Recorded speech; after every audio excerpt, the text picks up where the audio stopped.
All right, I think we are going to go ahead and get started. Thank you, everybody, for giving up a little bit of your lunch hour. By the way, any of you that brown bagged it, feel free to go ahead and eat. Absolutely. If you brought enough for the whole class. Thanks again for taking the time to come. Wanted to welcome you. Also wanted to say a big thank you to Denise May. I know that you, as I am, sort of captivated at her agility and ability to speak an entirely different language, and I find myself watching her more than the speaker a lot of the time, so thank you so much. I said that in front of my boss. And thank you to our friends at MCAT who are streaming our session today live online. We are going to begin with President Stearns providing some background, context, and an overview, and then Vice President Rosie Keller is going to get into really the details of the severance offer. I know many of you are very keenly interested in exactly what this offer entails. So with that, afterwards we'll have a microphone facilitated question and answer session as well for everybody. So thanks again, and I'll turn it over to President Stearns. And Paula, apparently you're really pretty rigid on the microphone part of it. I am. Because MCAT. So there are always those of you with your questions who think, well, I have a loud voice. I don't need to use the microphone, but we will ask, please, that you wait for someone to hand that to you. Well, hello everyone, and I will provide a bit of context for a voluntary severance offer that we have developed in the last couple weeks through some conversation, and then all of a sudden we had homecoming kept us occupied for a few days, but really looking at the deadlines, we thought we better get this rolled out today. So yesterday via email and today via presentations to all of you and to campus. So the context for why, another offer relating to employees, I will have about 4 slides for that, and then I'll hand the microphone over to the Vice President for Administration and Finance, Rosie Keller, who knows through, and of course her great HR professionals, who know the answers to some of your questions and know which ones to defer till early next week. So the context is the University of Montana's budget. It's one of the reasons we want to and need to realign our proportion of personnel to within our expenditures. And because in this, as you probably read in the paper or you've heard, the employees who are eligible for this have to be funded out of that blue pie, and not everybody knows which pie they are funded from. That'll be something that HR will alert some folks to by Friday. I still wanted to give the overall picture, because yes, if you look up the total all funds of a big university budget, we are a big operation in our community and in the state. A total all funds of over $432 million. So we are big. And in that, we have probably 2,800 employees overall. But some of those employees are funded in other areas, particularly, I would say, in the lavender and in the gold, who at least at this point are not as Rosie will show you, eligible for this severance offer. And there are reasons for that. The main focus right now for and the main challenge for the University of Montana's budget is within the general funded programs. So I'll just say before I leave this slide, the sources of revenue that go in to make up the blue part of the pie, part of that is tuition, probably at least 60%, I don't know, maybe a little more. 40% or so comes from the state allocation to us from the legislature. So those are the 2 big sources that make up state and general fund. And then I had someone make this circle for me, because I often say the general fund, you can see it's a pretty big part of the pie, but it's hardly the whole pie, and yet it is the central part that funds faculty salaries, a lot of staff salaries, libraries, heating, opening the academic buildings, not all the buildings. There are auxiliary buildings, such as the one we're in, that are not general fund primarily, but there are all of our academic buildings, and the heat and the light and all of that relates to general fund. So I call it that part of our budget, to look back again. The state and general fund, that's one way to look at it, but it's at the center, the core of the academic enterprise. Not totally, there are a lot of our employees who are funded out in auxiliaries, and without their great work, and some of you are probably here, without your great work, you're absolutely, the wheel will not turn without you either. We know that. Or you may be a scholar whose work is almost entirely, or maybe 100% funded by the grant that you wrote and have been working on. And you may not be funded in general fund, you might be out in the designated circle. So there's no value relationship that I'm suggesting there. I'm just saying that our focus for this part of our program right now, our set of strategies, is on general fund. And to that end, I have just one slide, and you think, oh my Lord, I didn't come here to see a lot of numbers, but I do want you to just take a look and not block Martin. Was that me? You're great. Really? Oh my God, this side. Okay. I did want to show that from fiscal year 14 to fiscal year 18, I really think the University of Montana has been showing a creditable effort to reduce the numbers of employees proportional with our decline in revenue. The decline in revenue is proportional to decline in student enrollment. And you can see in each category, there's not one category that has gone up. Now, classified FTE from 17 to 18. We didn't do as well for this year in terms of continuing to reduce the number of classified staff. So this is an effort to continue the overall good work, which is in the total. We had 1,415 employees in the general fund area in fiscal year 14, and we've gone down to 1,260. That's a drop of 155. So you can see we have been working at this. We're making good progress, taking advantage of attrition, etc. And some layoffs, no question, a few, not lots. But our main goal, you're saying, what's the end game? Our main goal is to reach a Board of Regents required benchmark of somewhere in the 70s, 75%, give or take, of the percentage of your general fund that you spend on personnel and personnel-related services, such as insurance, health insurance, etc. So that is our goal. We don't have a specific number. We just know we need to bring this down, and it has to be part of a set of strategies, which relates to my next slide.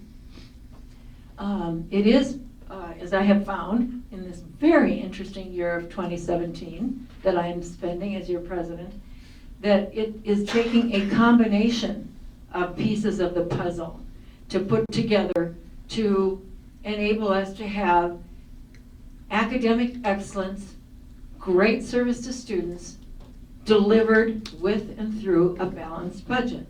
We can do it. It just needs planning and a set of strategies. The one we're talking about today will be one of those.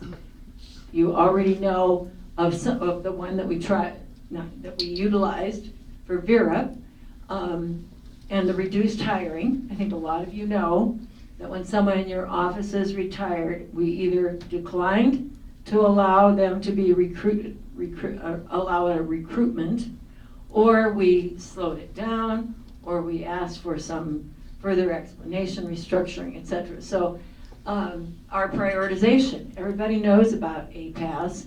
That is also, and it's all part of the puzzle, important parts, because not one of these strategies will do it all by themselves. Each of these plays a piece in our getting our budget to be both smart and aligned.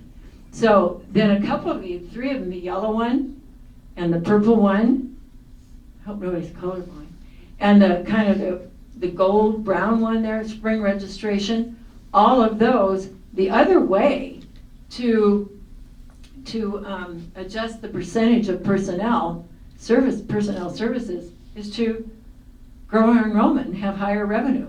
So we're working just as hard and investing just as much as we possibly can in that side of the equation.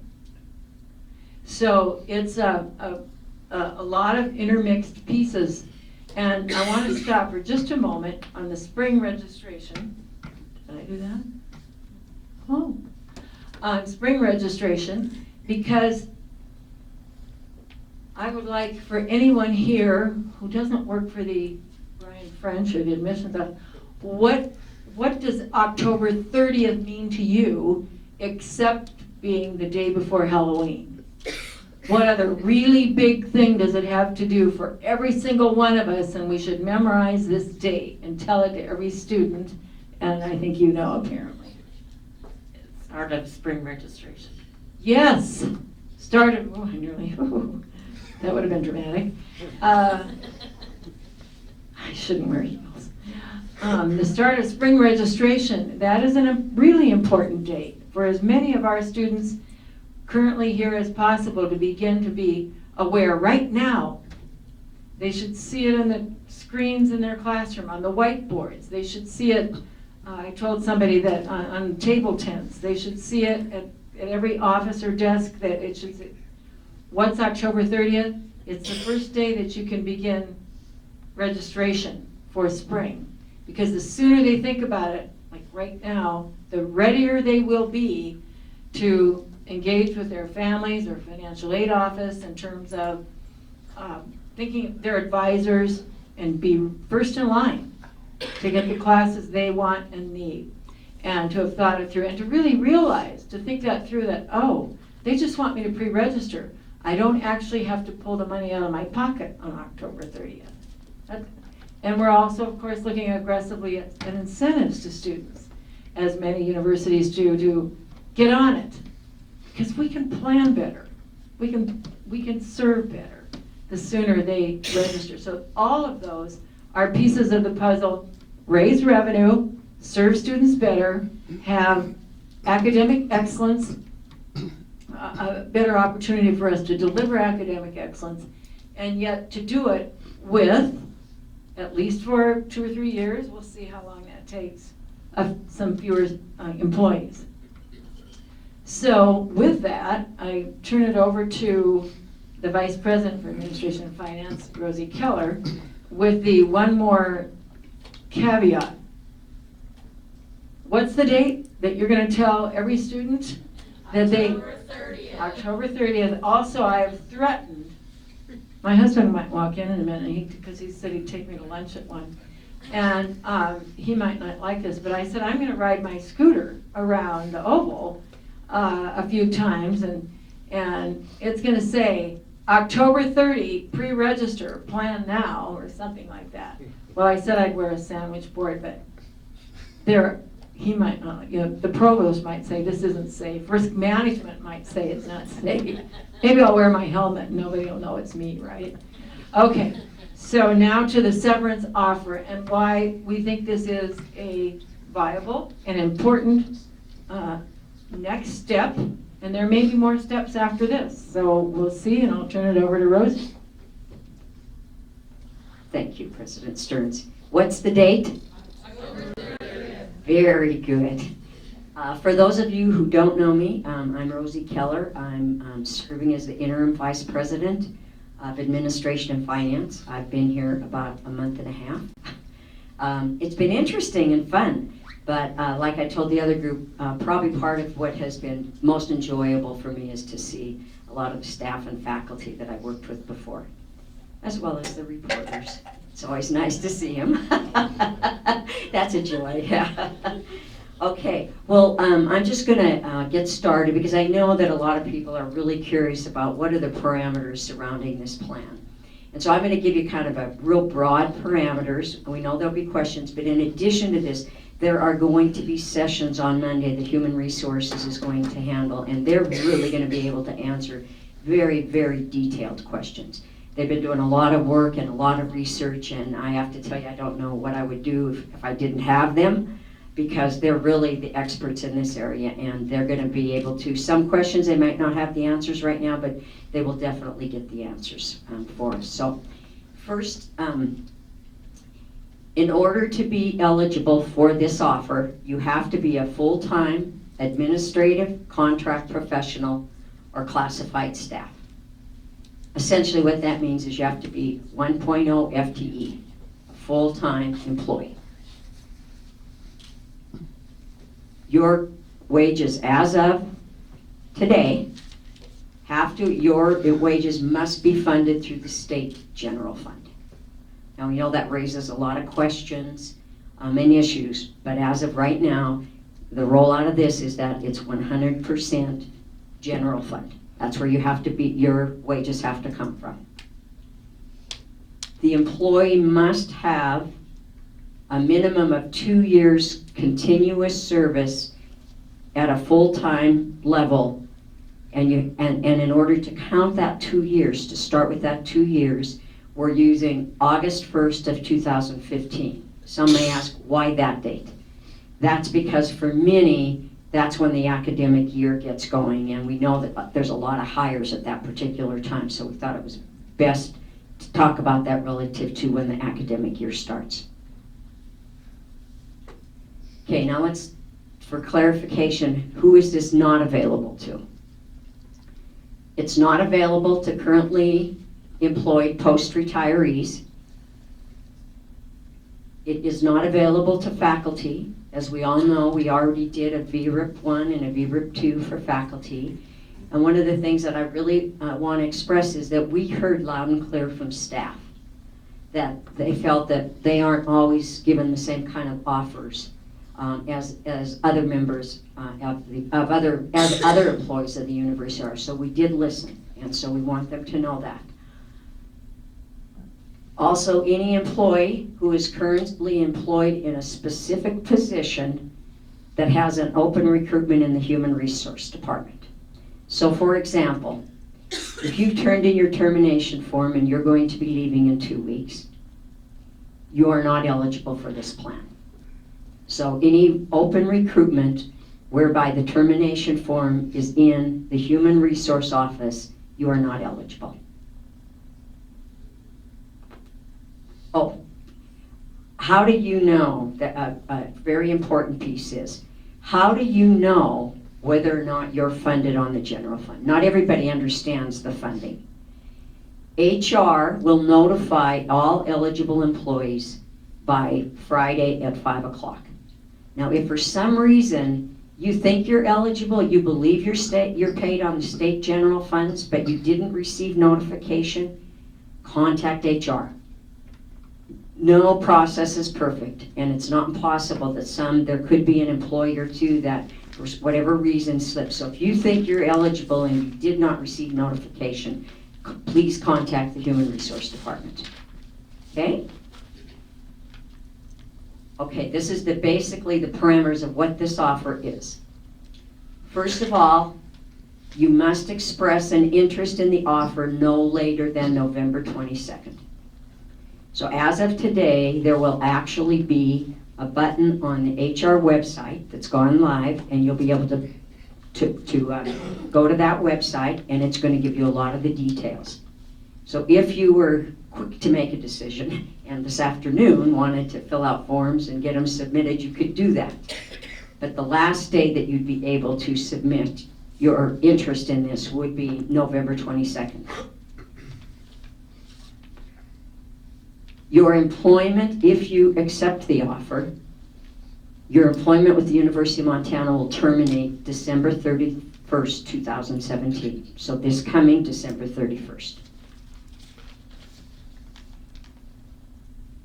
You will be paid 6 months of your wages. So you will be paid through the rest of the fiscal year for your wages for the 6 months, and you will receive that payment in January of 2018.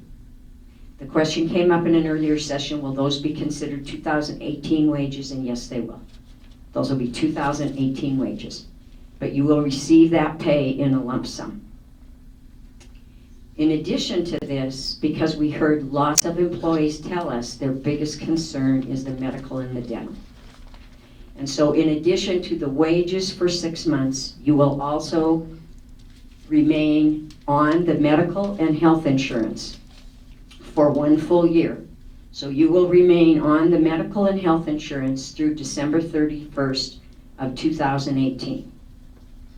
Or if you opt to, if you, for instance, have a spouse whose insurance you can go on and you would prefer not to take the insurance, you can take a lump sum payout equivalent to the value of what that insurance would be for the 12 months. So we tried really hard to make this offer something that's very attractive and something that really helps individuals as they make these choices based on what we've heard from them.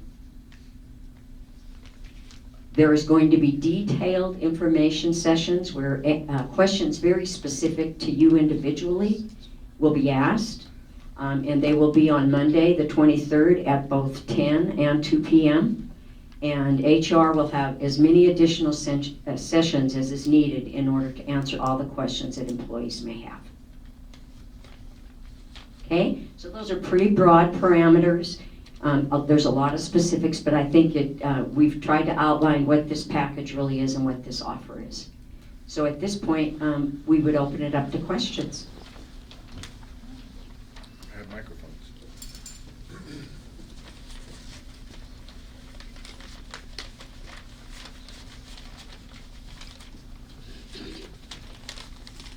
What if you are a .8 instead of a 1.0, At this but yet working full-time, 40 hours a week?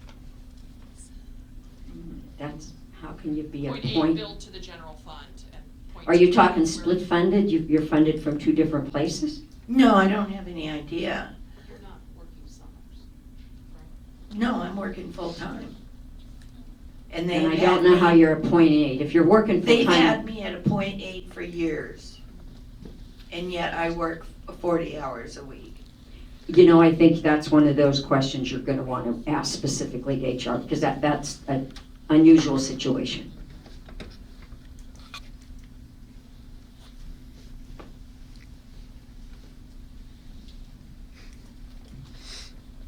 So when would a person, if they chose to do this, would be eligible for retirement? Can I start getting that payment? Would that be effective January or July 1? Really good question. We had a lot of this in the previous session. Your choice to retire is your choice. You retire when you choose to retire, because that has to do more with the plan you're in, whether that be PERS, TRS, TIA, CREF. So as long as you're eligible within those plans, you choose to retire when you want. So if you take this offer, you retire when you choose to retire, to take the benefits from that particular plan. The question that was asked is, if I take this offer, do I receive the benefits that a retiree receives? And the answer to that is no. If you take this offer, you are accepting the severance offer, and that's the choice that you're making. And if you then, at the same time or after, also decide to retire, everything would be the same as it normally would be if you retired, except you will not receive the retiree benefits. People say, well, what is that? Those are things like a parking pass, tickets to athletic events. They're described out on the website what those actually are, but they're benefits that as a retiree you receive after you've been here for a certain amount of years. Right. So if those were really, really important to you, then you would opt to retire. I just didn't know if there was any restriction that you had to wait for that, those six months of pay to be, No, because your wages are considered paid in January. Okay. And your employment is considered terminated on December 31st. Okay. Good question. Jed, I just kidding. just slapping the mic.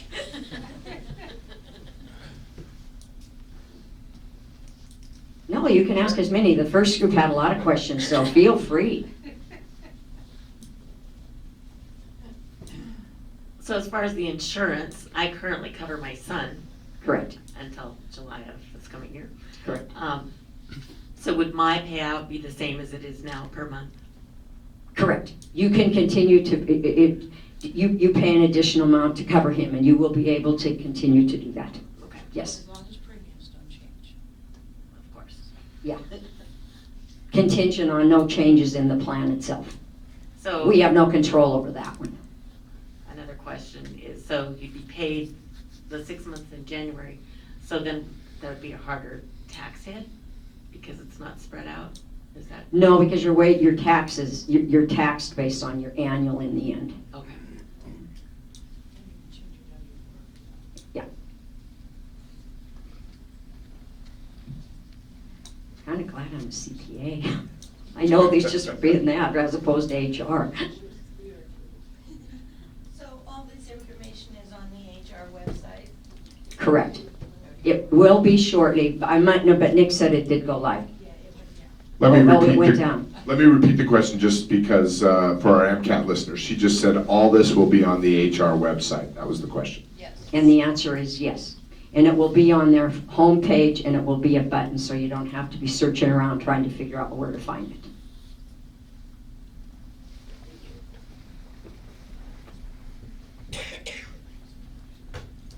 Don't worry.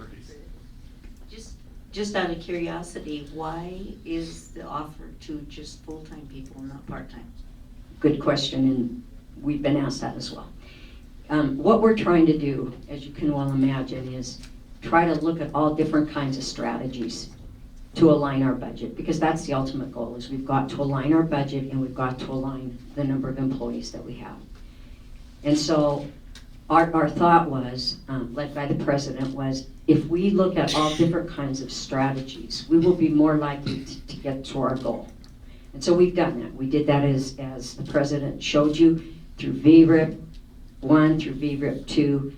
APAS will certainly have an impact on this. This is just kind of another step towards that. We are not taking anything off the table or saying yes to anything, but we are looking at all kinds of options. So there's no guarantee that that might be down the road, but there's no guarantee that it won't be. I mean, we're just trying to attain the goal. Okay? And this was a starting point.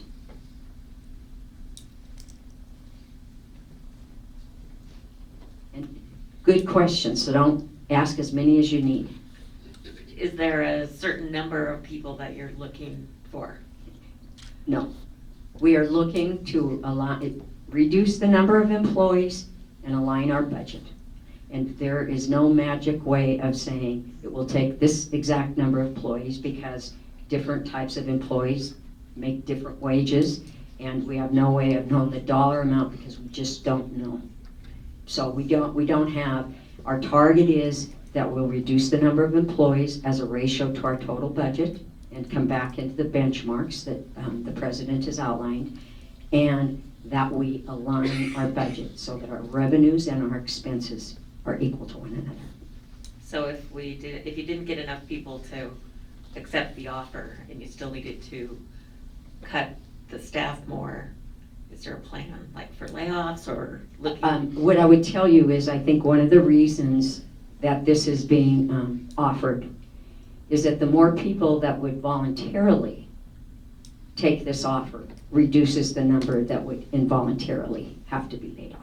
And And is that there, this is trying to have a much more compassionate and humane way of reducing staff. and Because this- any way you look at it, it's painful. right. If it came to layoffs, is there some sort of, I don't know what word I'm looking for, a method to the way you would approach it? No, we have not. Oh, yeah, prior APAS for sure. Okay. But we really are trying to explore all kinds of options. But we don't have the answers. We wish we did. That would make it a lot easier, but we don't have all the answers. We're just trying to look at all possibilities to ease the pain.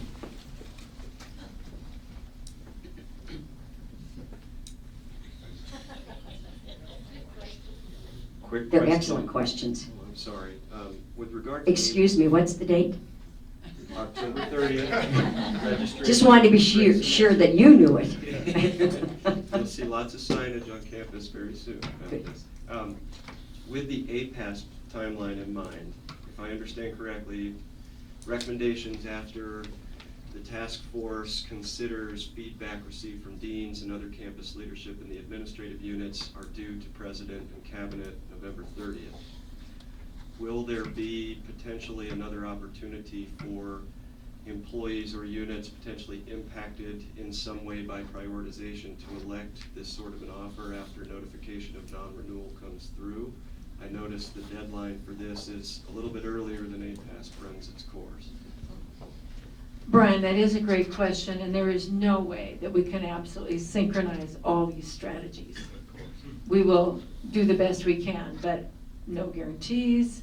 The fact that they don't fit perfectly, makes that puzzle I put up there seem deceptive, because it looks as if when I get all my strategies lined up, they'll all fit together like a nice, neat puzzle. They won't.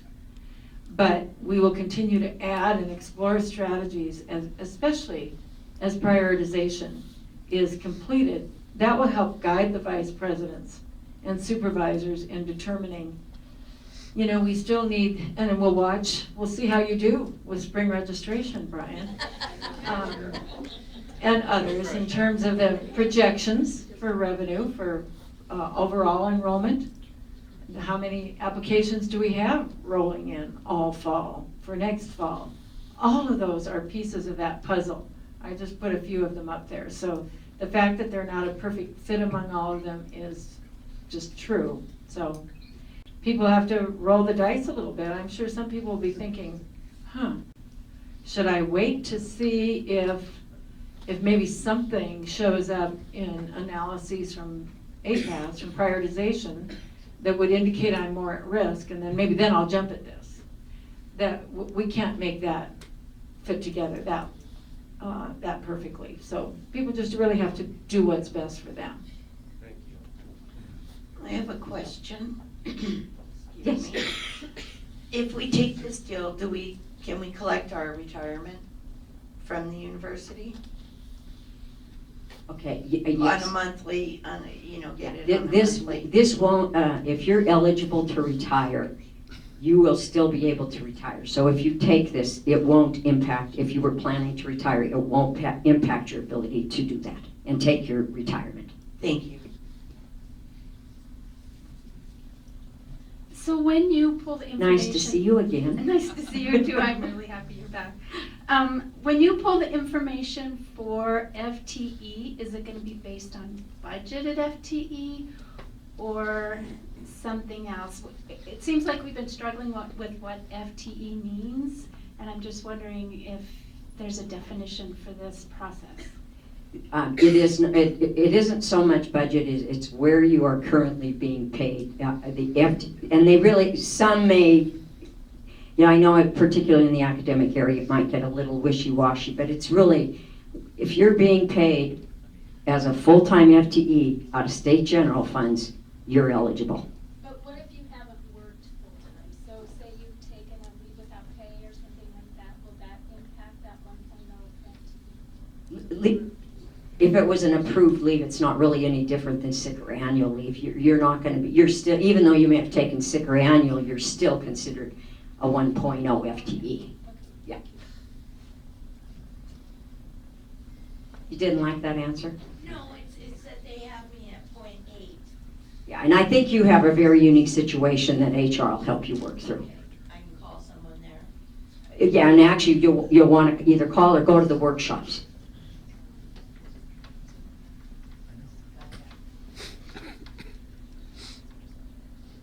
Other questions?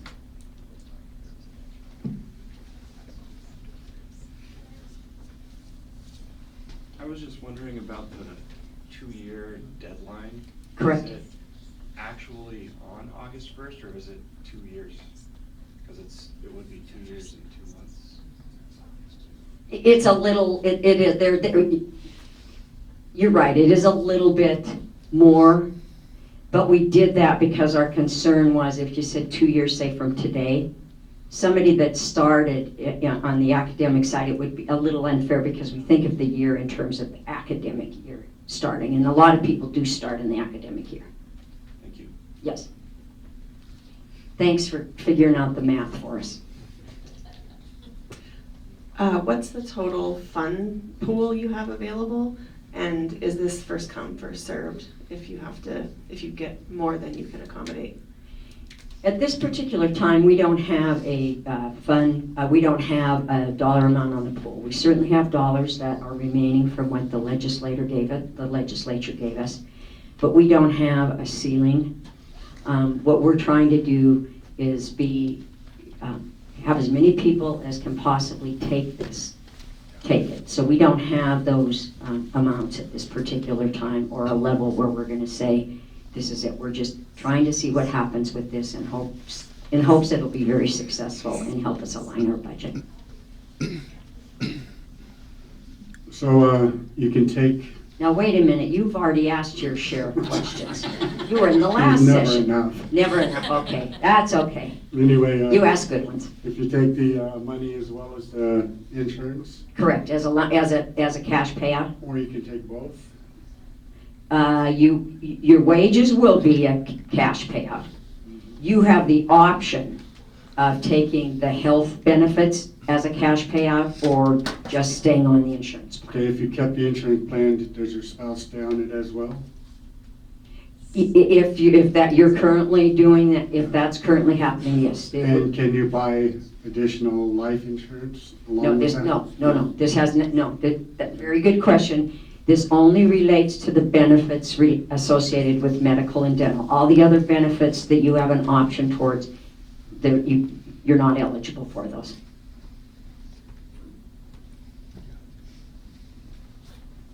I want to keep saying Karen, but I have to wait for the microphone. I think I know the answer to this question, but you never want to assume. If somebody took the payoff, then they would be done with university insurance. They could never opt back in, correct? You mean if you said, yes, I want to take this offer, and I opt to take a lump sum on the insurance and not take the insurance plan? Is that the question? So, okay, let's say I take the cash for the insurance. But then July 1, I decide to retire, that my option to take university insurance is gone. That would be correct. Yeah, that's correct. More research is being done. Earlier I thought we had said, yeah. I don't know. Okay. We don't know. What about accrued sick and annual leave? Accrued sick and annual leave will be paid out just as it would normally. Not to severance, but when they eventually retire. Well, when they take the offer. Oh. When they accept the offer and terminate their employment, the same sick and annual termination pay will occur. Yeah. There's no change to that at all. You would receive that as well.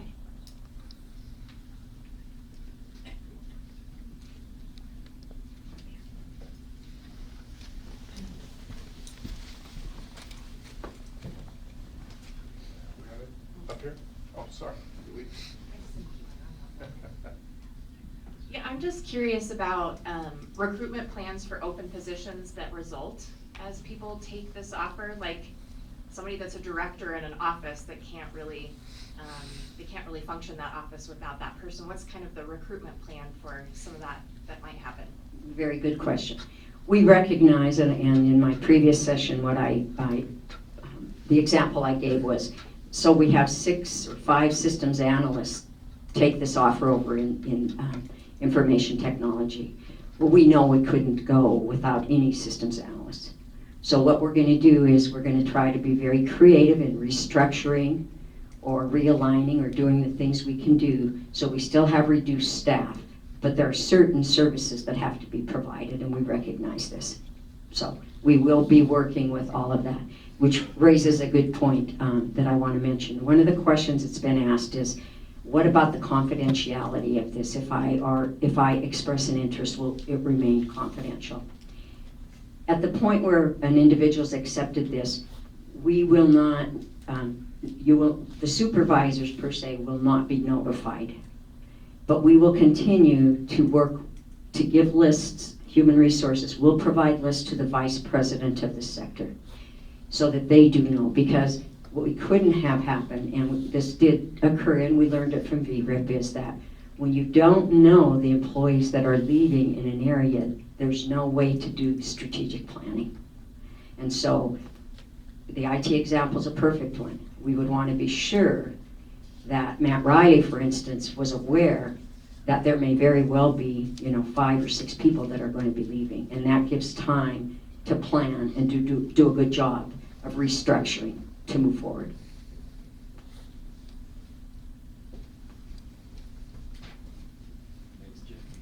Just following up on what was just stated about supervisors not being notified, just from a simple operational management standpoint, at what point, in terms of a director's ability to plan operations through the calendar and fiscal years, minus employees they may not know have accepted the offer, how is it the sector head's responsibility to communicate the details to supervisors, or? Yeah, and Brian, that's a really good question. I think what we're trying to do is we're trying to balance the concern that employees have about the confidentiality, but at the same time recognize that in order to do proper and good planning, you have to have some information. So the assumption is the vice president can look at that list and decide where they feel that they need to be working with the director or the dean or whoever. Yes. I don't know if you have an answer to this or not, but I probably don't. if somebody took the severance offer, Correct. That makes them not eligible for unemployment. Is that correct? Does anybody know? If they can't find a new job?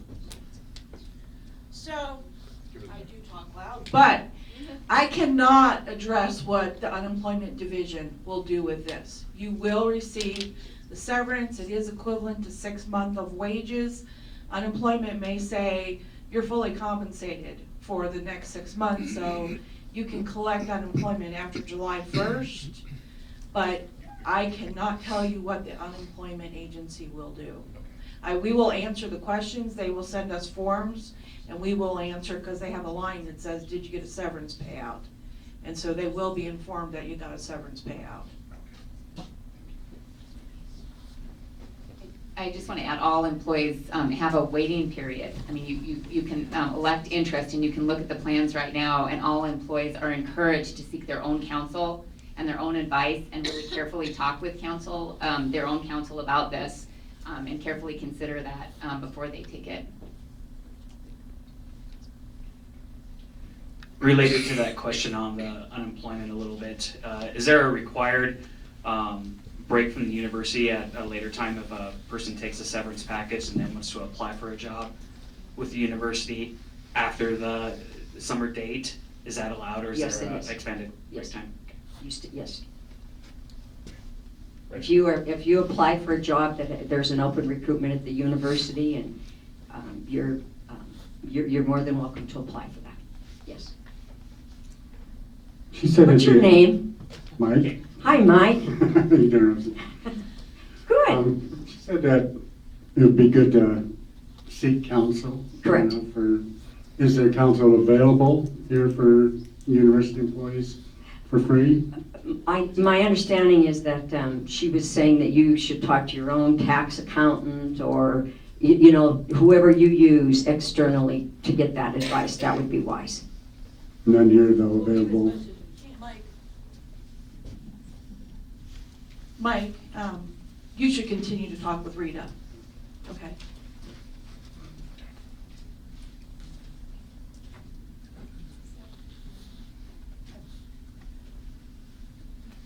Hi, I'm kind of piggybacking on what was said about period of time before you can reapply to a position, but in the case where you may contract, you're not actually a full or part-time employee, but you may contract with the university, is there also a period of time? And if so, what is that time? Is it still 6 months? Yes. Oh, thank you. That was really easy.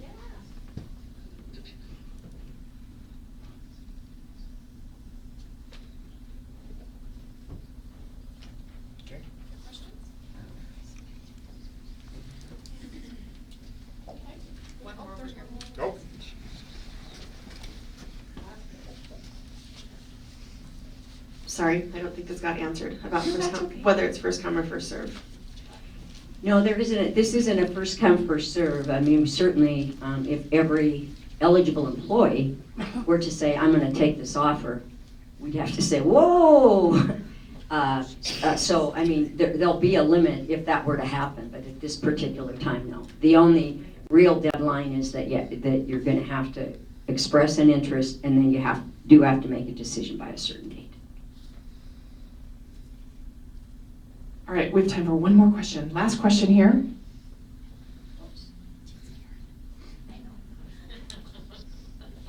I heard there was a prize for the most questions. There is. There is a prize. You have to see how many students you can get to register on October 30th. So I'm gonna join Sheila on the Oval. Okay, that's great. We love it, don't we, Brian? So HR is gonna notify us by Friday. Correct. Is that phone, email, both? Email at this particular time. But again, I want to emphasize, if you think you're eligible and you didn't receive anything from HR, call them. Because it's not, we all know that as hard as you try, there can always be a fluke. Thank you. All right, just a couple of just quick reminders and announcements that we will be having these information sessions next week. The idea is this information will be posted on the Human Resources website. There'll be a hot link right off the main page that'll have a written description of the offer, and I think maybe an FAQ as well.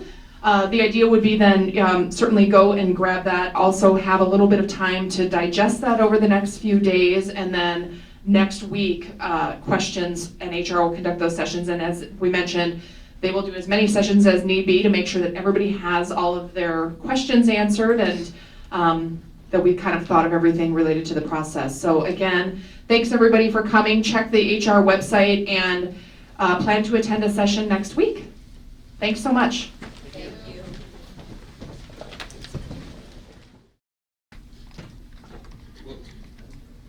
It seems like a great deal. Assuming lots of folks. Thank you. Yeah, great deal. Almost too good to be true, it seems like. So if It's true. Lots of folks take this, how quickly will we be able to rehire some of those positions, assuming like a department like IT gets gutted? Okay, that's a very good question.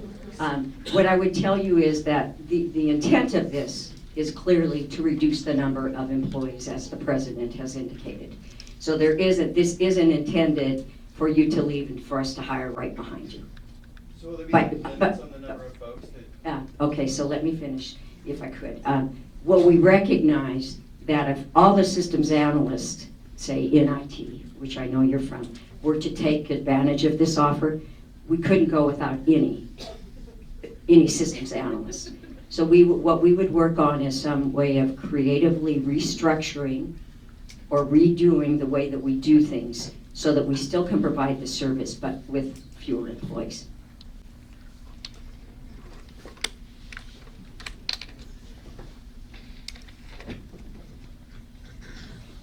And so the health insurance is only for the employee. If you have children or a spouse on that health insurance, they will be without. That's correct, except that you can continue to cover them and pay that additional amount. I'm getting the heads up from HR. So far, so good, Rosie. Well, they've been here a month and a half.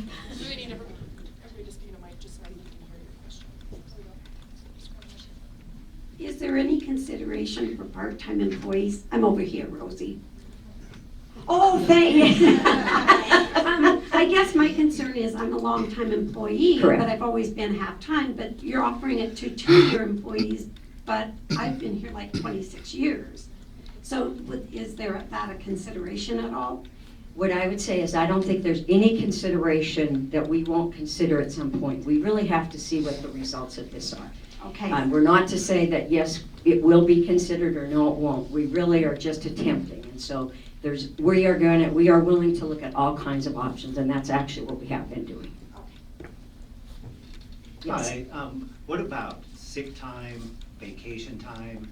Will that be paid out as well? Yes, that in fact has to be paid out. So you will continue to get your second annual payout, your typical payout has to be paid out as well, and that will be covered. Joy. Oh, You work for an auxiliary. thought I was in the classroom. If you work for an auxiliary, you will not be considered then? Not at this particular time. Okay. If you have not vested yet for the 401K, what happens with that? If you haven't met the 5-year vesting schedule? That is a question for Monday. Okay. Thank you, thank you, thank you. That'll be a question for Tuesday. No, I'm just kidding.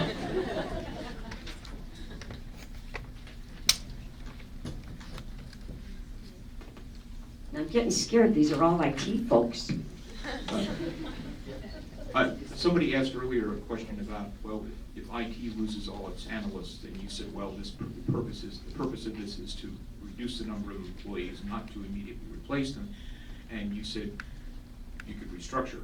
But isn't it true that if the people you're losing are senior employees, to replace them with a incoming employee, it would be much less expensive to hire that person? It depends on it really depends on the type of employee. So isn't that a possibility? I'd tell you, we are going to look at every possibility. We're not going to just, we really are trying to be very open and look at everything.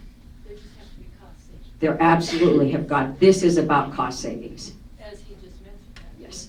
Yes. But there's some positions where it works the opposite. There are some, like administrative positions, where oftentimes what happens is in order to recruit someone nationally, you actually end up having to pay a higher salary in order to recruit them. Getting back to the question on leaves, we will continue to accrue leaves through the 6 months? No, you won't. That's a very good question, Mike. You won't continue to accrue because you are terminating your employment December 31st. But you will be paid out just as if you were to leave tomorrow in the same manner that you would have for your accrued sick and annual leave. Does that make sense? So on those same lines, are we paying out as of December 31st? Correct. Or as 6th? Okay. No, we're paying out at December 31st. You are terminating on December 31st. Diane. I wanted to know,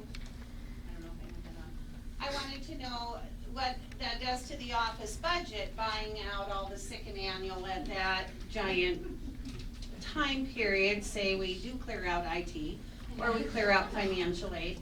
And so you are doing a buyout on sick and annual out of your budget for that several people. That certainly isn't in the budget this year. And Oh, correct. takes a Correct. hit Correct. of the rest of the 6 months in the budget. Correct. No money. Well, there's 6 months in the budget for the employee, for the wages. Right. That's already built in. We recognize that there are one-time costs for the payouts. So we recognize there are costs to this program. Okay. Yes, so we actually, yeah, we are, it's very similar if you think of VRIP. There were one-time costs that you had to pay out, and we recognize that there are one-time costs. And we are planning to use the money that the state has given us for this purpose. That's the whole purpose of that funding, was to reduce our costs and our employees. Hello? That's 12,000 plus for the health insurance payout taxable income. Yes, it is. I knew the answer to that. Yeah, all the payout is taxable.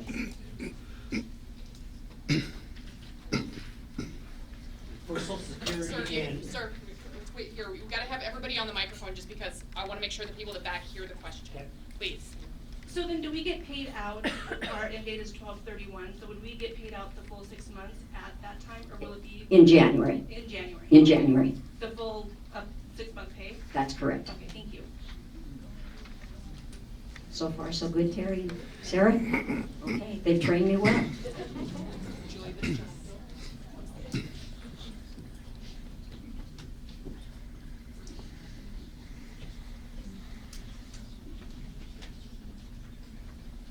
The answer, I thought I was you, Chuck, I was gonna say, no, no, no.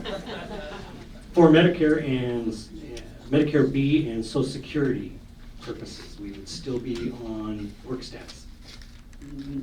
No, you would be terminated as of January 1st. Okay. Or to say, yeah, you would be, yeah, your employment would end December 31st.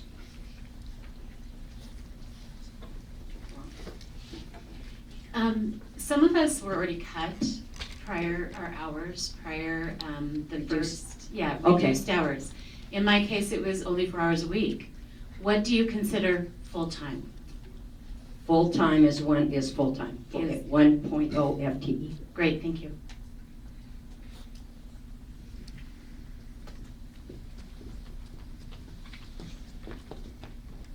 Is there a limit to how many people you're offering this package? Over here. Oh, I'm sorry, I'm looking around, going, where are you? Not at this particular time. I guess if every employee took the offer, we'd have a problem, and then there would be a limit, but we don't have a limit at this particular time. You know, we will definitely, I mean, if that becomes an issue, it definitely will have to be on a first come, first serve when we get to a point where it's like, that's it, I mean, so, but no. I mean, right now, we don't have, we're not targeting a number, we're just trying to do the best we can to reduce the FTE in a compassionate and humane way. What is your goal in terms of number of employees that you would We like? do not have a goal. We're just, yeah, reducing the percentage, as the president said.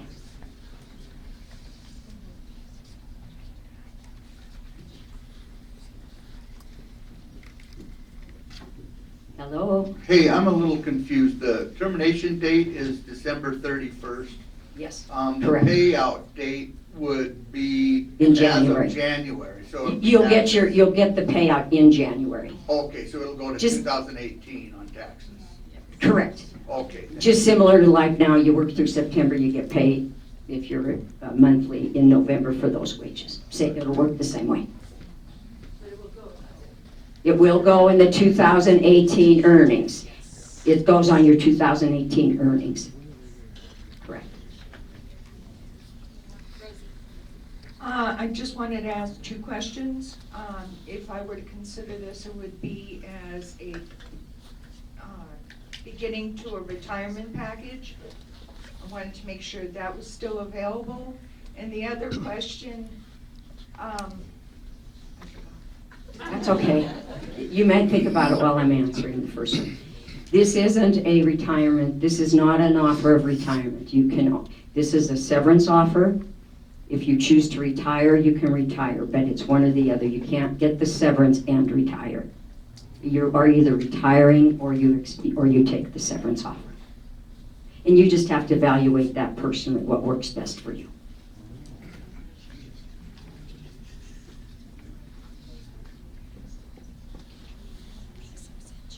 So after this round of severance packages are offered, and let's say that you get the results that you want, or maybe you don't get the results that you want, what is the next step in this process toward aligning the budget for the percentages that you're talking about?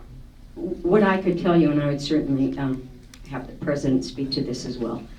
We are doing, as you well, everybody knows, APASC is going through and we're respecting that process. What we're trying to do is we are trying to look at all different kinds of options so that we can align our budget. So I can't tell you exactly what the next step will be, but we are going to continue to look at different kinds of options until we get to where we actually need to be, including growing enrollment. That's why I want to say it's October 30th, October 30th, October 30th. So it's a combination, and we feel this is really the smart way to go about it. If we put all our eggs in one basket, like just this, or just VRIP, or just APAPS, or whatever, we won't come out with the best results. So we're looking at all different kinds of options. Does that help? Hi, Rosie. So Hi. I have every confidence that this ship is going to turn around and we're going to increase revenue. As do I. So my question is, if we choose to take this offer and a few years down the road, hiring freezes are lifted and we're looking for employees, do we have an opportunity to come back? Yes, you do. And is there a date on that?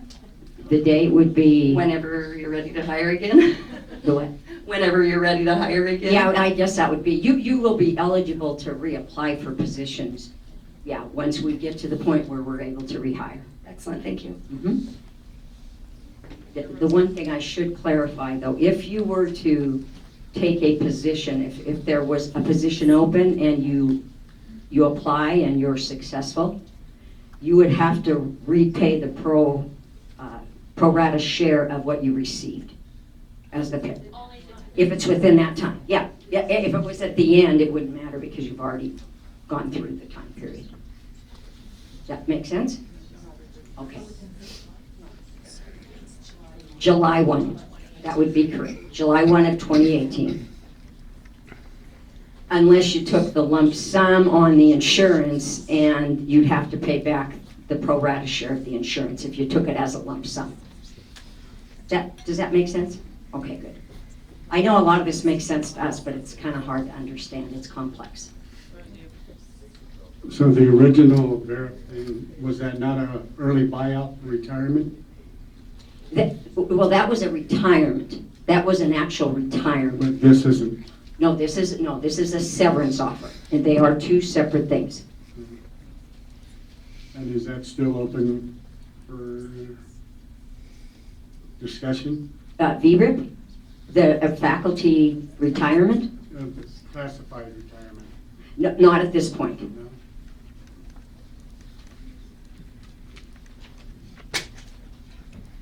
So this is going to be very much on the same lines of this question. Okay. Obviously, I'm not old enough to retire, or I age very gracefully, one of the two.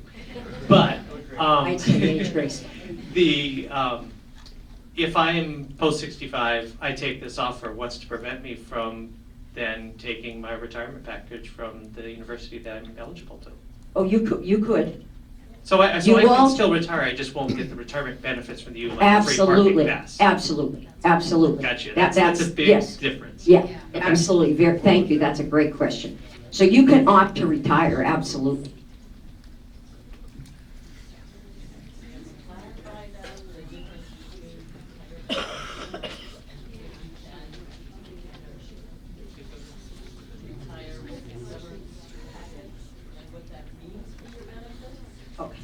Okay, yeah, Terry Matt, tell me. You can opt for this and retire. You can put those together.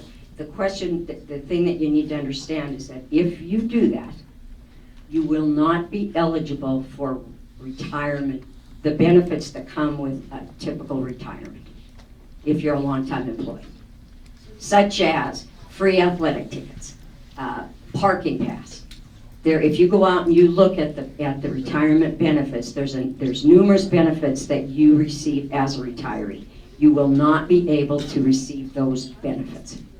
But you would still get your pension? Oh, absolutely, absolutely, absolutely.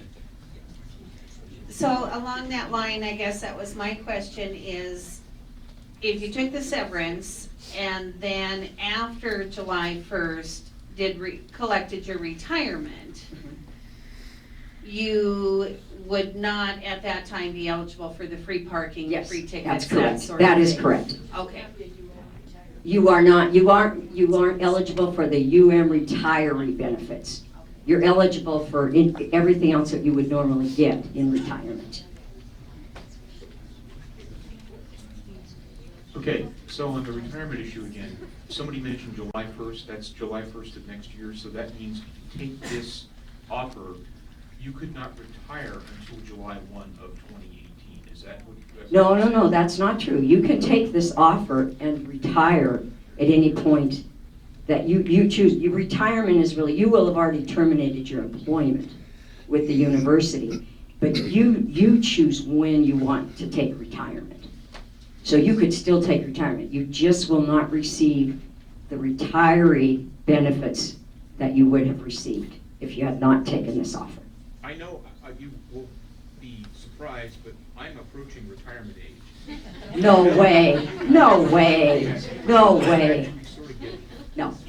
Yeah, really, retirement is an individual choice. As long as you've met the criteria, yeah, that's really driven by your pension plan, not by this offer at all. the benefits include being able to stay on the UM health insurance plan? If you take this plan. If you take this plan, if you take this plan, yes, you will receive the 12-month of health and dental benefits. But if you have Medicare and want to continue on the university health care as the supplemental, yes, can you still do that? That's just the question that we're getting answered. We don't know the answer to that, and they are doing research to find that out. That's a Monday question. Whew. That's a really good question, though. So could you please clarify, an employee who began on August 1st, who might be, say, 30 years old, Correct. would be entitled to this buyout, Correct. whereas maybe a longtime employee in their 60s who works 36 hours per week would not be eligible? At this particular point, that is true. And we recognize, you know, it doesn't matter what plan you put together, it's never going to be fair to everybody. What we're trying to do is try to offer something that's attractive and compassionate to our employees. So we recognize it's not perfect by any means, but it's better than not doing anything. Was this scenario that I just mentioned considered? Yes, it was. Thank you.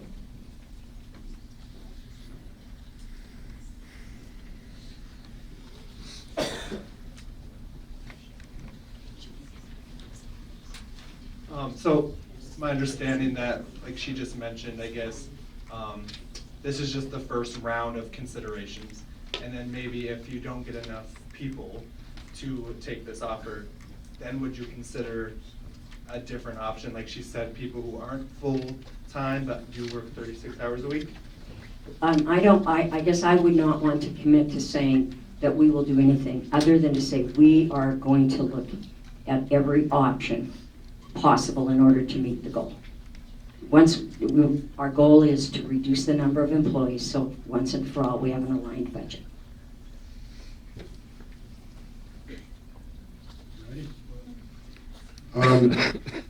So can you still take your options, like option 1, option 2, and all that stuff on your retirement? That's a retirement plan parameter, and this has nothing to do with those. So you still have all the options that a retirement program offers. Okay, and if you retire as well as take the severance package, do you have to take a lump sum retirement, or? This is a Monday question. This is what they're looking into. Yeah. When will we be able to put our name in the hat if we opt for this? November 22nd is when you first, let me go back here. I know we went by. The employee, you must express interest in the offer no later than November 22nd. And they will go over this kind of thing and what you have. You'll learn a whole lot more in the workshops on Monday. They'll really guide you through how you go about this. Okay, thank you. Oh, Sarah just made a very good point. Our concern was, how will you know? I mean, not everybody understands the funding and where their funding for their particular position comes from. So if you are eligible for this offer, you will be receiving a notification from HR that you are eligible for the VSO.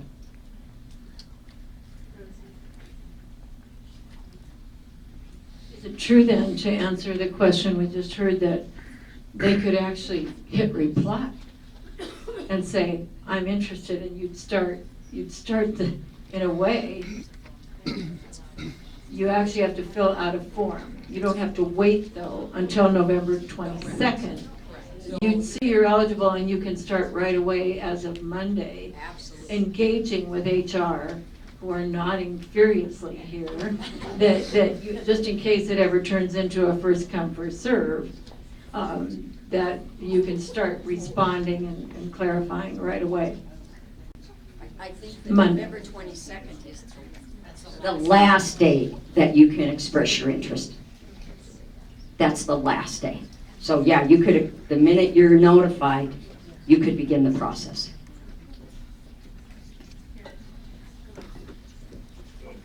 This severance pay, how will it be, how will they arrive at what you're gonna get?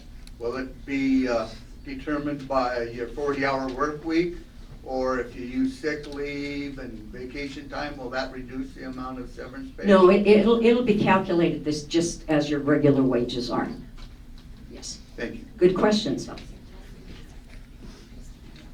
I have a question about the FTE equivalency. Mine has been changed 3 times in the last year. So what is the eligibility date of that? It is currently full-time, but it might not have been first time. I don't know. They were working on it on the summer. I don't know. It's as of today. It was running as of status. Today's status. So yesterday you were part-time, but today your status changed. You're eligible. That's correct. Okay. Well, except he would have had to been employed continuous for 2 years. But not full-time for 2 years. What I'm saying, that's a good question. I think our assumption was it was 2 years full-time. That was the Can assumption. we get that But clarified that's by a very Monday? good question. We'll get that clarified. Yes. Because some of us have been moving all over the map. Yes. Yeah, so. We definitely, we recognize that. So, But I okay. think the original intent was that you would have been full-time for 2 years. Okay, but if you could clarify that. We will that would make be sure awesome. we Thank clarify you. that. Does the medical, 1-year medical package include the life insurance? No, it's medical and dental, not the other packages that you can, as part of your choices that you can take. It's only medical and dental, which are, of course, the most expensive. And medical and dental premium?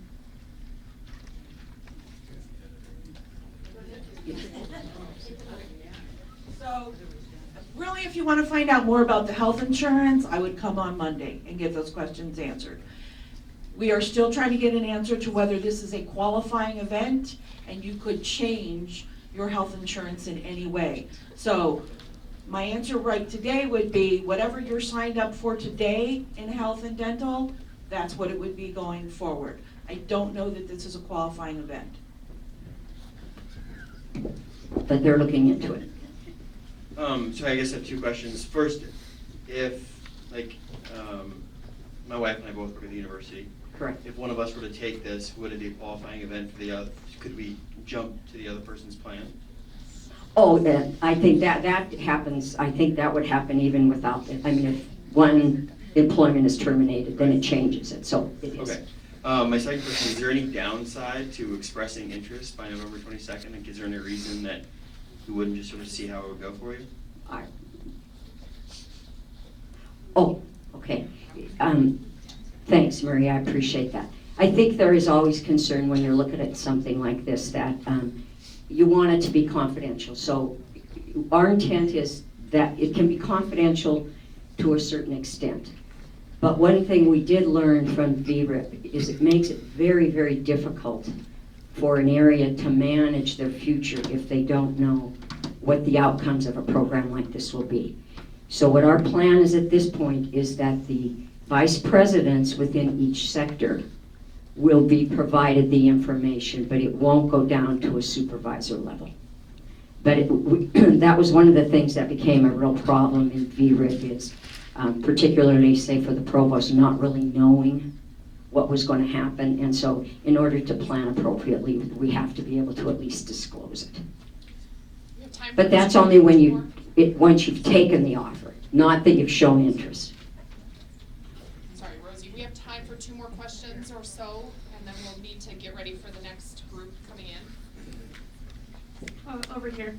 So earlier in the session, you said that taking the severance package was not the same as retiring, and so I'm a little bit confused about how an employee can accept this package, accept this offer, and still benefit from retiring, I guess, taking those retiree benefits. So Okay. can you explain that a little bit? Sure. And if I get this wrong, tell me. If you take this package, you are terminating your employment with the university. That does not exclude you from deciding to retire, because retiring is a separate issue, because that's really is handled through whoever your retirement plan is with, whether that be PERS or TRS or TIA-CREF. The choice to retire, what you have to understand, the important piece is, if you do choose this plan, you're not eligible for the retiree benefits. It has nothing to do with your retirement plan. You can still, you make that choice as an individual. You get your pension, all those things that you normally would get. But that's an individual choice. It's just we wanted to be very clear because the questions come up. Will I still get the retiree benefits as a retire? And the answer is no. We have time for one more question in the back. Okay, on the wage for the severance. Correct. How do I put this? So, will it be based off your yearly gross or your hourly wage? It'll be based off the way you're currently being paid. Whatever that is, it would just be the wages that you're currently earning with you. It'll be the exact same. Yep. There isn't a recalculation of any kind. So folks, I know that there are a couple more hands in the back. What I will tell you is we have another group coming in at noon for the session. There are a couple of options. You are absolutely welcome to stay for the next session. You are also welcome to view it on the streaming. We have the information sessions that will be available on Monday. These are the first two, but I know I have a commitment from Human Resource Services that we will have as many of these as we need to have. So as long as there are still participants and questions, we will stack additional sessions into as early as next week. And so again, thank you. Sorry for, I know we had a couple of hands in the back. I would encourage you to go to the information session. You're welcome to stay now, but we do need to get ready for the next group that's going to come for the next hour session. Thank you very much for your time this morning. One just real quick thing is later today you can actually go to the website of Human Resources and there will be a button that you can push on that will give you a whole lot more information as well. Nick, is it already live? Okay. Is it live? Oh, way to go, Nick. So the idea would be for you to be able to download the actual offer and any information and be able to consider that and be ready on Monday with some additional questions. Again, thanks everybody. We're going to get ready for the next session and you are welcome to stay for the second session if you would like. Thank you so much.